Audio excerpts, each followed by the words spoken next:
আজকে ছিল আমার জীবনের খুবই একটা স্পেশাল দিন, আমার জন্মদিন।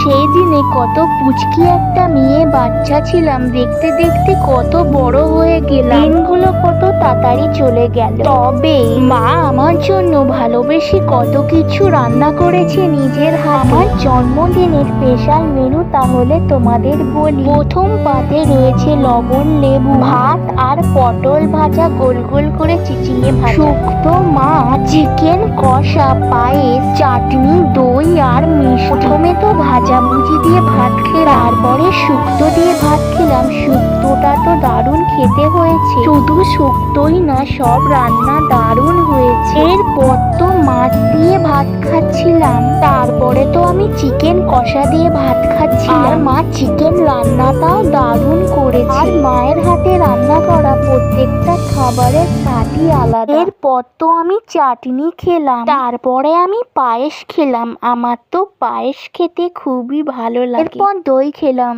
লাস্ট পাতে রসে ভরা মিষ্টি খেলাম। Love you all, tata.